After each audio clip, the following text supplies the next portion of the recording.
은혜와 축복이 오늘 우리 모든 종들이 함께 하시기를 주님의 이름으로 축원합니다. 요즘 우리 한국의 출산율이 많이 감소해서 심각한 지경에 이르지 않을까 걱정을 많이 하고 있습니다. 지난주에 서울에 있는 초등학교 하나가 문을 닫았어요. 학생이 한 명 남았었는데 그 한 명까지 이제 졸업하고 없게 되니까 더 이상 학교를 운영할 수가 없어서 학교를 폐교를 했다고 해요. 지방에 초등학교가 폐교되는 일은 많지만 서울 시내에 있는 학교가 폐교되는 일은 처음 있는 일이라서 사람들이 다들 놀라고 이거 참 심각하구나. 또 그동안 학생들이 많아서 분유회사도 분유도 많이 만들고 또 대학도 많이 만들어 놓고 그랬는데 이제 대학도 전부 문을 닫아야 되고 저희가 초등고등학교 다닐 때는 한 반에 학생이 70명, 80명 정도 있었는데 지금은 학생이 한 15명 정도 있다고. 70명, 80명도 다 교실이 부족해서 1부, 2부, 3부로 막 나눠서 수업을 하고 할 정도로 인구가 많았는데 지금은 너무 많이 줄어들었어요. 그래서 앞으로 좀 심각한 문제다 이렇게 걱정을 많이 합니다. 지난 3년 동안 바이러스 팬데믹 동안에 미국은 국가 재정을 굉장히 많이 쏟아부어서 사람들이 이렇게 경제적으로 조금 안정감을 느꼈는지 출산율이 많이 성장했다고 해요. 미국은 출산율이 늘었어요. 그 기간에. 그런데 한국이나 일본이나 아니면 중국은 출산율이 줄어들었어요. 왜냐하면 경제적으로 안정이 안 되면 자녀를 낳아야 되겠다는 생각을 아무래도 좀 적게 하게 됩니다. 불안한 마음이 드니까. 이게 경제적인 형편이 나아져야만 출산율도 늘어나도록 그렇게 돼 있는데 그래서 지금은 한국이나 일본이나 중국 같이 그동안 이렇게 경제 성장을 주도했던 이 동아시아의 국가들은 조금 이렇게 경제적으로 하락하고 있고 오히려 인도네시아나 베트남이나 태국이나 말레이시아 같은 동남아시아 국가들이 지금은 인구가 굉장히 적기 때문에 이 나라들이 앞으로는 경제적으로 앞서 나가는 나라들이 될 가능성이 높다고 예상하고 있습니다. 뿐만 아니라 아프리카 지역에도 과거에는 다 식민 지배를 받고 가난했던 나라들인데 지금 이 나라들이 전부 다 스마트폰도 들고 다니고요. 전화가 이제 선이 필요 없으니까 그걸 기반으로 해서 젊은 세대들이 점점점 강해져서 앞으로는 유럽과 동아시아가 그동안 이끌었다면 앞으로는 아프리카나 동남아시아 같은 나라들이 세계 경제를 이끌어갈 가능성이 있다고 전문가들이 내다보고 있습니다. 역사는 항상 앞서 있다 해서 끝까지 앞서 있는 게 아니라 언젠가는 처지게 되어 있어요. 항상 뒤에 있다 해서 그대로 있는 것이 아니라 언젠가는 앞서가도록 되어 있는 겁니다. 앞섰던 사람이 뒤로 가고 뒤에 있었던 사람이 앞서가는 것이 역사의 이치고 역사의 내용과 같은 것입니다. 오늘 예수님께서 우리에게 주신 말씀에 보면 앞섰다 해서 너무 자만하지 말고 뒤에 처졌다 해서 낙심하지 말라는 거예요. 하나님이 역사하시면 앞선 자가 뒤에 가고 뒤에 있는 자가 앞서갈 수 있는 그런 믿음의 역사가 일어나기 때문에 우리는 교만하지 않고 겸손하게 하나님이 하시는 일에 내어 맡기고 순종하는 믿음이 되어야 될 줄 믿습니다. 오늘 예수님께서 주신 말씀 우리 함께 읽어보고 이 말씀 가운데 은혜가 있으시기를 바랍니다. 마가복음 10장 26절에서 31절 말씀입니다. 오늘 말씀으로 믿고 다 함께 읽어보겠습니다. 제자들이 매우 놀라 서로 말하되 그런 누가 구원을 얻을 수 있는가 하니 예수께서 그들을 보시며 이르시되 사람으로는 할 수 없으되 하나님으로는 그렇게 아니하니 하나님으로서는 다 하실 수 있느니라. 베드로가 여자와 이르되 보소서 우리가 모든 것을 버리고 주를 따랐나이다. 예수께서 이르시되 내가 진실로 너희에게 이르노니 나와 복음을 위하여 집이나 형제나 자매나 어머니나 아버지나 자식이나 전토를 벌인 자는 현세에 있어 집과 형제와 자매와 어머니와 자식과 전토를 100배나 받되 박해를 경하여 받고 내세 영생을 받지 못할 자가 없느니라. 그러나 먼저 된 자로서 낮아되고 나중된 자로서 먼저 될 자가 많으니라. 아멘. 오늘날 예수님이 복음을 전하고 계시는데 젊은 관원 부자가 와서 예수님에게 무릎을 꿇고 선생님 어떻게 하여야 무엇을 하여야 영생을 얻을 수 있습니까? 라고 물어봅니다. 여기 내용을 보면은 젊은 사람인데 부자입니다. 관원이라는 것은 출세한 벼슬아치라는 뜻이에요. 그러니까 젊은 나이에 높이 출세를 했을 뿐만 아니라 부도 가지고 있어요. 참 부러운 사람. 우리로 요즘 보면은 굉장히 부러운 사람이죠. 보통 그런 재력을 가지려면 나이가 좀 많이 들어야 되는데 이 사람은 젊을 때 이미 그런 재력을 가졌고 이 사람이 또 지위도 낮은 사람이 아닙니다. 어떤 벼슬을 했는지는 자세히 설명되어 있지 않지만 당시 사람들보다 상당히 높은 지위를 가졌던 사람인데 이 사람이 놀랍게도 예수님에게 와서 무릎을 꿇고 영생을 어떻게 얻느냐는 것까지 물어봐요. 믿음도 좋아요. 믿음도 좋아. 우리가 보면은 믿음도 좋고 돈도 많고 사회적 지위도 높으면 얼마나 부럽겠어요. 그러니까 예수님이 기쁘게 보셨던 것 같아요. 참 젊은 사람이 출세한 사람이 재력도 많은 사람이 영생을 구하는구나. 그래서 예수님이 대답하기를 하나님의 말씀을 지키면 영생을 얻을 수 있다. 십계명, 하나님 말씀 제일 기본이 십계명이죠. 하나님을 사랑하고 이웃을 사랑하고. 그랬더니 이 젊은 청년 관원이 예수님 그것은 제가 어릴 때부터 다 지켰습니다. 그러니까 예수님이 깜짝 놀라셨죠. 지킨다고 하는 의미가 무슨 뜻인지를 잘 이해를 못하는 사람 같아서 놀라신 거예요. 그래서 그런데 너에게 한 가지 부족한 게 있는데 그것은 지키는 것만큼 삶을 살아야 된다. 그래서 뭐라고 얘기하시냐면 이 청년에게 가장 큰 시험지를 냅니다. 문제를 내셨어요.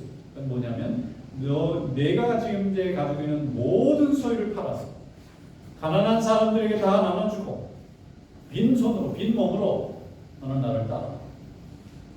그렇게 말씀하셨더니 이 청년이 성경에 보면 재물이 많은 거. 재물이 너무 많아요. 포기하기에는 너무 큰 재산을 가지고 있어요. 이 재산을 포기할 수가 없어요. 재물이 많은 거로 근심하며 괴로워하며 근심해 떠나갔다. 그 떠나가는 청년의 뒷모습을 바라보면서 예수님이 하신 말씀입니다. 부자가 천국에 들어가는 것이 하나님 나라 들어가는 것이 낙타가 바늘 뒤로 들어가는 것보다 참 어렵구나. 여기서 말씀하시는 재물이 많은 자는 이런 표현이 재물이 마음속에 가득한 사람이라는 뜻이겠죠. 실제 소유를 얼마나 했느냐는 것보다 그 소유로 인해서 아무것도 놓치고 싶지 않다는 마음을 가진 사람으로 우리 예수님께서 말씀하신 거예요. 그런 사람은 하나님 나라에 들어가기가 너무 힘들다. 주의 일을 하기가 너무 힘들다. 하나님의 복음 전하고 생명 구원하는 일을 행하기가 너무나 어렵다는 거예요. 예수님께서 하나님과 재물을 겸하여 섬길 수 없느니라 하는 말씀과 같은 말씀입니다. 하나님 앞에서 우리는 축복을 받을 때 재물의 축복도 받고 건강의 축복도 받고 지위나 명예의 축복도 받습니다. 이건 하나님 앞에 우리가 받은 축복입니다. 근데 이 축복을 받아서 하나님의 일을 하도록 하나님이 그 기회를 주신 건데 이 축복을 받아서 오히려 그것을 움켜쥐고 하나님의 일을 하지 않겠다고 하는 이 어리석은 되돌아간 영생을 구했던 이 청년처럼 대해서는 안 된다는 것입니다. 그래서 예수님께서 재물을 가진 자가 하나님 나라 들어가는 것이 이렇게 어렵다는 것입니다. 근데 실제 세상에 보면 재물을 가진 사람 중에도 하나님의 일을 하는 사람 굉장히 많습니다. 재물을 어떻게 쓰느냐 하는 것은 그 사람의 인생의 판단을 기준으로 하는 그 사람의 철학과 인생관의 문제거든요. 그런데 이 부자 청년은 영생이라는 것을 지위나 재물처럼 하나 더 추가할 수 있는 걸로 생각한 거예요. 근데 예수님은 영생과 하나님의 영광을 위해서는 세상의 것도 갖고 하나님과 것도 갖는 동시에 취할 수 없다는 것입니다. 하나를 버려야만 얻을 수 있는 거예요. 하나를 포기해야만 주어지는 것입니다. 세상도 즐겁고 하나님도 즐겁게 안 되는 거예요. 왜냐하면 세상은 하나님과는 반대쪽에 서 있습니다. 정욕을 향해서 달려갑니다. 세상의 영광을 위해서 달려갑니다. 바벨탑을 세우기 위해서 달려갑니다. 그러나 하나님은 그 모든 영광을 다 포기하고 하나님의 이름을 위해서 나아가는 백성을 원하시는 겁니다. 그래서 이 부자 청년 관원에게 예수님께서 가장 어려운 시험을 내본 거예요. 다 버려라. 그리고 나서 나를 따르라. 그러면 아마도 이 사람은 베드로나 바울보다도 더 위대한 하나님의 자녀가 됐을지 모르겠어요. 그런데 그는 끝내 재물에 대한 사랑, 세상을 향한 영광, 자기 자신에 대한 사랑을 버리지 못하고 하나님의 말씀에 순종하지 못하고 세상으로 되돌아가고 말았습니다. 여러분, 하나님 앞에 우리는 많은 축복을 받고 살아갑니다. 오늘도 건강의 복도 받고 물질의 축복도 받고 또 믿음의 축복도 많이 받습니다. 그런데 우리가 하나님 앞에 축복을 받으면 받을수록 정말 겸손해져야 돼요. 그리고 순종하는 마음이 되어야 돼요. 우리가 하나님 앞에 축복받고 나면은 조금 교만해지기가 쉬울 수 있고 너무 자신감이 넘치다 보니까 겸손해지지 않을 때가 너무나 많습니다. 자기의 것을 너무나 강하게 주장하려고 하다 보면 하나님이 주신 은혜를 감사하지 못하는 그런 상황이 될 때가 너무나 많습니다. 그래서 하나님 앞에 구원받고 은혜 받은 사람들은 자기를 자랑하기보다는 겸손하고 자기를 주장하기보다는 듣고 경청하고 순종하는 자가 되어야 될 줄로 믿습니다. 예수님께서 오늘 말씀을 통해서 바로 그것을 말씀하고 가르치고 있는 것입니다. 하나님의 일은 내 힘과 내 능력으로 하는 것이 아니고 부자 청년들이나 또 제자들처럼 무엇을 하거나 무엇을 바라거나 무엇을 이루거나 하는 우리의 행위나 공로로 이루어지는 것도 아닌 것입니다. 부자 청년이 그렇게 되돌아가니까 제자들 중에 한 명인 베드로가 물어보는 거예요. 예수님, 저희는요 예수님을 위해서 다 버렸습니다. 예수님이 하라고 했던 바로 그거, 저 부자 청년 가난에게 했던 것처럼 내 가지고 있는 모든 것을 버리고 나를 따르라고 해도 우리 따랐지요. 우리는 어떻습니까? 우리는 하나님 나라에서도 큰 상급이 있지 않겠습니까? 또 이렇게 물어보는 거예요. 그러니까 예수님이 그 제자들에게 뭐라고 말씀하시느냐면 하나님의 일을 위해서 부모 자녀 모든 것을 다 버리고 재산도 다 버린 사람은 이 땅에서 하나님이 복을 주실 뿐만 아니라 영생의 축복도 더해 주시는데 하나가 더 붙어요. 하나가 더 붙습니다. 핍박도 겸해서 받. 아주 억울하잖아요. 세상에서 이룬 모든 내 소유와 명예를 다 버렸는데 축복만 주셔야지 왜 핍박을 주시느냐. 그런데 예수님이 분명하게 말씀합니다. 하나님의 영광을 위해서 내 모든 소유와 가족까지 다 버리고 주의 일에 헌신했을지라도 하나님이 반드시 영생의 축복을 주시지만 핍박도 겸하여 받고, 왜냐하면 하나님의 일은 죄와 싸우는 일입니다. 하나님의 일은 인간의 자랑을 부정하는 일이에요. 하나님의 일을 했다고 칭찬받을 각오로 일하면 실망과 상처만 돌아옵니다. 하나님의 일은 전쟁과 같아요. 영적 싸움입니다. 하나님의 이름을 높이느냐, 나 자신의 이름을 높이느냐, 하나님의 영광을 위해서 사느냐, 인간의 능력을 찬양하느냐 하는 전쟁과 영적 싸움이기 때문에 세상에서는 미움을 받을 수밖에 없는 거예요. 그래서 예수님께서 핍박을 겸하여 받고 영생의 축복도 받고 현세에서 축복도 받지만 핍박도 겸하여 받는 거예요. 그걸 피할 길이 없는 거예요. 여러분, 예수 믿는 것이 쉽고 편하고 항상 아름답고 또 즐겁기만 합니까? 아닙니다. 실제 신앙생활 해보시면 알겠지만 굉장히 참고 기다리고 인내할 것이 너무나 많아요. 주일날 예배 오는 것도 시간을 확보하는 일부터 이게 영적으로 굉장히 어려운 일입니다. 주일에 헌신하려면 우리의 물질도 필요하고 에너지도 필요하고 정력도 필요하고 모든 것을 희생해야만 주의 일을 할 수 있지 않습니까? 쉽게 누구나 다 박수치면서 하는 일이 하나님의 일이 아니고 우리가 하나님의 일을 할 때에 참고 인내하고 포기하고 기다려야 되는 것이 너무나 많아요. 이것은 우리가 하나님을 사랑하기 때문이고 사랑하는 자는 참고 기다릴 수 있습니다. 하나님을 사랑하는 성도가 되어 하나님의 영광을 위해서 헌신하는 성도 될 수 있기를 축원합니다. 지금 우리 대한민국은 세계 복음 전하는 일을 가장 열심히 하는 나라예요. 인구 비례로 볼 때 세계에 선교사를 가장 많이 보내고 선교비를 가장 많이 보내는 나라가 대한민국이에요. 어떻게 이렇게 됐는지 모르겠어요. 그런데 하나님이 주신 축복이 틀림없습니다. 하나님 앞에 예배드리는 사람들이 모여서 열심히 예배드리고 우리 성도들은 해외 어디를 가든지 주일날 되면은 가까운 교회가 어딨나 찾잖아요. 할 수 있으면 하는 말씀을 듣고 예배드릴 때에 우리말로 잘 깨닫고 예배드리면 좋으니까 하나님교회도 찾고 예배드릴 것을 찾잖아요. 예배드리지 않으면 우리는 뭔가 빠진 것 같다. 하나님이 우리 민족에 그런 특별한 미션을 주셨어요. 그런 사명을 주셨어요. 그래서 복음을 전하는데 세계에 정말 선교사를 가장 많이 보내고 선교비를 많이 보내는 나라는 미국입니다. 그런데 인구 비례로 볼 때는 한국은 5천만 정도밖에 안 되고 거기에서 그렇게 많은 선교사를 보낸다는 것은 정말 하나님이 주신 대단한 축복이라고 볼 수가 있어요. 그리고 선교사가 가서 하는 일이 뭡니까? 어려운 사람 돕는 일도 하지만 정말 중요한 것은 복음을 심고 세우는 일을 해요. 교회를 세웁니다. 예배를 세웁니다. 말씀을 세우고 기도를 세우자. 그래서 생각해보면 우리 민족이 100년 전만 해도 지금이 2023년이잖아요. 꼭 100년 뒤로 돌아가면 1923년이에요. 1923년에 대한민국 없습니다. 일본의 식민지 점령을 받은 점령국으로서의 이등 국민으로 살던 시절이에요. 그때 우리 민족에게 무슨 소망이 있습니까? 다 빼앗기잖아요. 딸들도 아들도 다 전쟁으로 다 또 이렇게 근로부대로 다 빼앗기고 자원도 다 빼앗기고 그렇게 살았는데 100년 전에 고통받고 힘없는 백성으로 살아갈 때 하나님이 우리 민족의 기도를 들으셨어요. 그제가 3.1절입니다. 3.1절인데 3.1 운동에 참여해서 가장 많이 핍박받은 곳이 어딘지 압니까? 교회입니다. 교회가 가장 많이 핍박을 받았어요.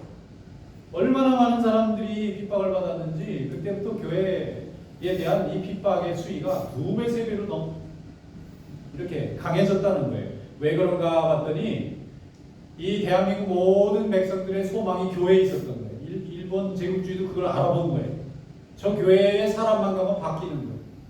사람이 정신이 멀쩡해지는 거예요. 취한 채로 살아야 되는데 멀쩡한 정신을 가지고 세상을 정확하게 바라보고 성실하게 사니까 저런 자들이 모이면 나중에 우리에게 해가 되겠다면서 엄청나게 많이 핍박을 했어요. 그런데도 교회가 없어진 게 아닙니다. 하나님의 백성들은 더욱 간절해지고 더욱 단단해지고 더욱 강건해져서 기도하는 일, 예배드리는 일, 교회 세우는 일을 열심히 했어요. 여러분 인류의 보편가치 요즘 얘기 많이 하잖아요.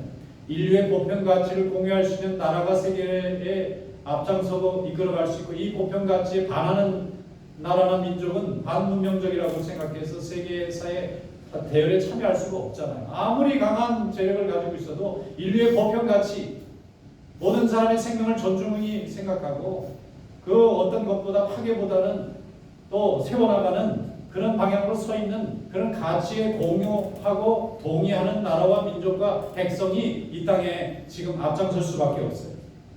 그리고 보편가치가 어디서 나오는 것입니까? 하나님의 말씀에서 나오는 거지 않습니까?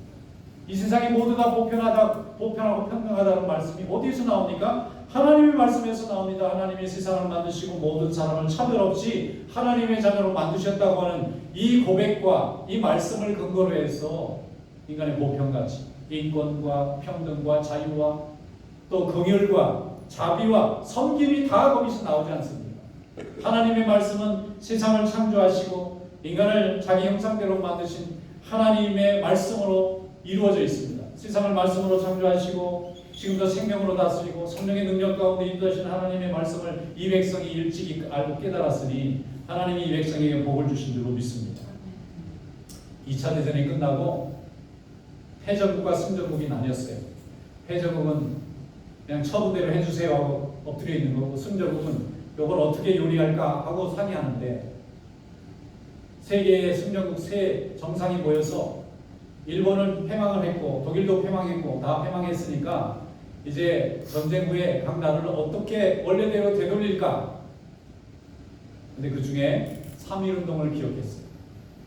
조선의 백성은 일본하고 같은 나라가 아니라 독립시켜줘야 된다. 그 중에 한 정상만 그렇게 생각하지 않는다. 원래 그런 일본 땅이다. 독립시켜줄 필요 없다 거기는. 그리고 뭐 그 나라가 세계사에 그치 뭐 헌신한 것도 별로 없지 않느냐 조선이란 나라. 그대로 놔두자. 일본에 주로 놔두자. 그러면요 독립 절대 안 됩니다.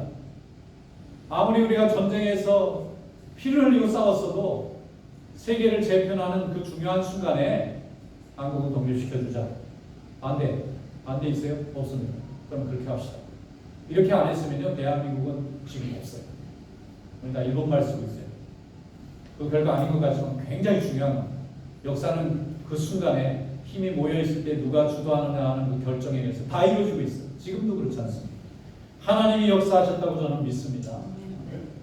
그래서 3.1운동은 하나님의 말씀을 깨달은 백성들이 모든 생명은 다 평등하다. 이게 제국주의든 무슨 주의든 관계없이 인간이 만든 권세를 가지고 차별하고 누를 수 있는 게 아니다.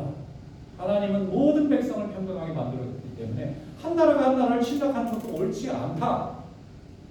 그러니까 이거 바꾸자. 총 들었습니까? 칼 들었습니까? 만세만 부른 거잖아. 그럼 거기 사람들이 많이 생각했잖아요. 그런데 세계는 그걸 보고 있었다. 저 백성은 훌륭하다. 그런 강한 방법 쓰지 않고 정말 성경 말씀대로 그냥 주장하고 매맞고, 그런데 자기의 옳고 바른 생각은 전달하지 않느냐. 그러면 이런 나라를 만들어주면 얼마나 도움이 되겠느냐. 세계 역사에 하나님이 만드신 줄로 믿습니다. 그래서 우리는 해방 후에 더욱 열심히 하나님 주신 축복으로 알고 열심히 교회 세우고 기도하고 복음 전하고 백성들에게 하나님의 말씀을 가르치기 위해서 수고 많이 했어요. 얼마나 많은 교회들이 성경을 가르치고, 얼마나 많은 교회가 기도를 가르치고, 얼마나 많은 교회들이 열심히 사회복사하고 섬기는 일에 수고했습니까? 그랬더니 하나님이 나라를 경제적으로 크게 복시켜 주셨어요. 과거에 식민지배를 하던 나라들 중에 식민지배에서 벗어나서 앞으로 열심히 나가는 나라들이 많습니다. 그 중에 우리나라가 가장 앞서 있어요. 하나님의 말씀이 틀린 것이 아무것도 없습니다. 먼저 된 자가 나중되고 나중된 자가 먼저 된다. 한국은 어떻게 하면 살 수 있느냐. 많은 사람들이 요즘 해법을 고민해요. 북한에는 핵무기가 쏟아져 나올 것 같고, 일본하고 관계도 별로 좋지 않고, 중국은 그냥 막 덤벼들고, 어딜 가도 편한 곳이 하나도 없어요. 그런데 답은 있어요. 하나님의 말씀, 교회가 부흥하고 말씀이 부흥하면 지난 100년 동안 하나님이 함께 하셨던 것처럼 이 민족도 하나님이 다시 회복시켜 주실 줄로 믿습니다. 중국이 왜 저렇게 강해졌나 봤더니요, 1억 명의 그리스도인들이 주일날 예배드리고 있어요. 사회주의 국가인데, 사회주의고 뭐 자본주의고 나는 예수님 믿겠다는 사람들이 1억 명이나 있어요. 그 나라도 예수 믿고 기도하는 백성이 있으니까 하나님이 나라를 강하게 해주셨지 않겠어요? 그런데 그걸 감사히 여기지 아니하고 하나님의 말씀대로 순종하지 않으니까 나라가 다시도 쭈그러들고 있잖아요. 무슨 말씀입니까? 하나님께서 세우신 창조의 원리대로 백성이 순종하고 헌신하면 하나님이 세우시지만, 하나님이 만드신 창조의 원리대로 사는 것을 거부하고 인간의 욕심과 인간의 능력을 세우려고 하면 바벨탑같이 하나님이 흩어지게 만드신다는 거예요. 이것이 진리입니다. 성경이 말씀하시는 진리예요. 지금 교회들이 한국에도 많이 부흥했지만요, 지금 인도네시아라든지 남미라든지 이렇게 아프리카든지 이렇게 개신교가 굉장히 많이 부흥했어요. 성경을 가보면 금방 알 수 있습니다. 카톨릭 교회나 과거에 오래된 교회들이 다 이렇게 힘을 잃어가는데, 새로 성령 충만한 교회들이 각 나라의 백성들을 하나님 앞에 복음을 전하고 새로워지게 만들어요. 성령 충만한 사람의 특징이요, 생활의 태도가 바뀝니다. 선택이 바뀌어요. 그런데 아무것도 바뀌지 않았다는 건 성령 충만하지 못하다는 것입니다. 그런데 과거에는 유럽이나 이런 나라들이 교회가 부흥하고 성령 충만했는데, 지금 그 교회들이 조금 식어지고, 오히려 아프리카나 동남아시아 같은 가난했던 나라들이 성령 충만한 나라들이 자꾸 많아져요. 그 이슬람 속에, 그 미신 속에서 그런 예수 믿는 뜨거운 사람들이 자꾸 나타나요. 그럼 하나님이 그 나라 백성도 우리처럼 복을 주실 겁니다. 우리만 받았던 복이 아니고 하나님을 믿고 고백하면 그들도 받는 복이기 때문에 받을 거라고 저는 믿습니다. 교회가 서야 나라가 섭니다. 주의 백성이 서야 하나님의 백성 가운데 그 나라의 백성도 서게 되는 것입니다. 하나님의 말씀이 세상 속으로 흘러가면 세상 사람들의 마음에 자리 잡고 있는 죄의 생각, 욕망의 생각, 죄된 생각, 거짓된 생각들이 물러나고 하나님이 주시는 성령의 생각이 스며들게 됩니다. 그러면 사회는 맑아집니다. 세상은 새로워지고 또 반듯해지고 회복되어지는 것입니다. 그러므로 한국교회 미래는 한국교인들의 손에 달려있어요. 우리가 왜 교인들을 위해서 열심히 기도하느냐? 세상 사람들도 구제 많이 합니다. 그들은 물질로 많이 합니다. 직접 가서 부호 현장에서 고생하면서 수고하기도 합니다. 그런데 그거보다 더 중요한 것은요, 하나님의 말씀을 가르쳐주고 말씀의 축복을 그들도 받을 수 있는 기회를 나눠주는 거예요. 그걸 위해서 우리는 열심히 기도해야 됩니다. 기도의 힘이 약해지고 말씀의 힘이 약해지고 교회의 예배드리는 힘이 약해지면 나라도 약해지고 백성도 약해지는 것입니다. 세상의 역사는 이렇게 기록하지 않지만 하나님의 역사는 그렇게 기록합니다. 교회의 부흥과 믿음의 부흥이 나라의 부흥과 인생의 부흥으로 변화됩니다. 구약성경에 보면 이스라엘 백성들이 믿음을 잃어버리니까 나라가 무너져서 종살이했어요. 그런데 그들이 70년 동안 통에 자복하면서 하나님 앞에 회개했더니 하나님이 70년 후에는 그들을 망하였던 나라가 망하게 하고 그들이 자유를 얻어 하나님의 백성으로 다시 살아나고 100년 후에는 다시 강건한 백성으로 국가도 회복이 되었어요.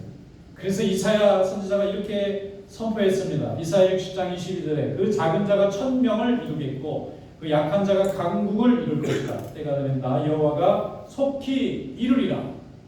하나님 속히 이루시다. 그러면 아무렇게나 이루시는 것이 아니라 복음이 있고 생명이 있고 능력이 있는 것을 이루십니다. 여러분 우리 나라 사랑합시다. 우리 조국을 사랑하고 우리가 함께 사는 이 미국도 사랑합시다. 그런데 하나님의 백성으로 부름받았기 때문에 열심히 예배드리고 기도하면서 사랑하는 거예요. 우리가 무엇을 들고 이웃을 찾아다니면서 도와주면서 사랑하는 것이 아닙니다. 그건 세상 사람도 그렇게 하는 사람들이 굉장히 많습니다. 우리보다 더 잘합니다. 구제하는 일, 봉사하는 일, 구하는 일 우리가 제일 못해요. 세상 사람들도 참. 그런데 그들이 놓치는 게 있어요. 물질이 사람을 온전히 회복하는 것이 아니고 하나님의 말씀과 생명이 회복하는 거예요. 그래서 우리는 그 일을 해야 돼요. 그 일로 우리를 따로 구분해 놓으셨어요. 그래서 우리가 이 일을 감당해야 됩니다. 성도가 더 열심히 예수 믿고 예배드리고 기도하고 섬기면 나라도 세워지고 가정도 회복이 되고 민족도 세워지고 시대도 하나님이 선하게 바꾸실 줄로 믿습니다. 하나님을 사랑하고 또 이웃을 사랑하고 형제를 사랑하는 이 일, 우리 성도는 하나님이 없이는 아무것도 할 수 없다고 고백하는 사람, 하나님 없이도 할 수 있다고 생각하는 사람은 세상에 너무나 많아요. 그런데 하나님 없이는 아무것도 할 수 없다고 생각하기 때문에 하나님이 함께 하십니다. 하나님이 움직이실 때까지 기다리게 됩니다. 하나님의 능력을 사모하게 되는 거죠. 베드로가 순종할 때에 이방인 백부장 고넬료가 구원받고 로마의 복음이 전해졌습니다.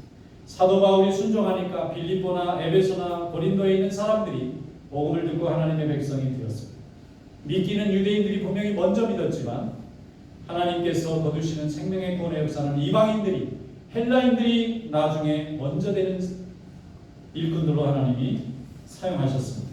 하나님은 언제나 나중된 자가 먼저 되기도 하시고 먼저 된 자가 나중되게 하시고 차별하신다는 뜻이 아니고 하나님의 때에 부름받는 사람이 각각 다르기 때문에 먼저 부름받았던 나중에 부름받았던 그걸 가지고 경쟁하거나 섭섭하거나 이상하게 생각할 것이 아니라 내게 기회를 주셨다는 것으로 감사하고 최선을 다하시잖아요. 그럼 하나님의 영광을 높이는 인생이 되고 하늘의 상급이 있을 줄로 믿습니다. 이사야 61장 6절에 말씀하기를 오직 너희는 여호와의 제사장이라 일컬음을 받을 것이라 사람들이 너희를 우리 하나님의 봉사자라 할 것이며 너희가 이방 나라들의 재물을 먹으며 그들의 영광을 얻어 자랑할 것이니라 말씀했습니다. 어떤 분이 나이가 많이 들어서 예수 믿었어요. 남들은 다 황혼의 나이에 예수 믿었는데 늦게 예수 믿으니까 너무 부끄럽고 너무 창피하고 그래서 먼저 믿은 분들을 좀 배워야 되겠다. 그래서 먼저 믿은 분들을 배우는 거예요. 나이가 어린 분들은 어떻게 기도하는지 가르쳐달라. 어떻게 봉사하는지 가르쳐달라. 어떻게 기도하는지 가르쳐달라고 자꾸 매달리고 그분들을 엄하면서 열심히 따라다니는데 10년쯤 지났는데 이분이 그 교회의 리더 중에 한 사람이에요. 여러분 겸손하면요. 이 사람이 낮아지잖아요. 그럼 위에 있는 모든 죄가 흘러서 내려와요. 근데 교만하잖아요. 우리는 올라가 있으면 모든 게 다 내려가서 나한테는 아무것도 안 나와요. 이게 사람의 마음이 그렇고 믿음이 그래요. 겸손하면 하나님이 채우십니다. 기다리면 하나님이 인도하십니다. 그래서 하나님의 일꾼이 될 줄 믿습니다. 사도행전 19장 20절에 말씀하기를 이와 같이 주의 말씀이 힘이 있어 흥황하여 세력을 얻으리라. 오늘도 하나님의 말씀이 세력을 얻어 우리의 가정과 우리 이웃과 우리의 삶 가운데 믿음의 역사가 풍성해지기를 주님의 이름으로 축원합니다. 기도하겠습니다.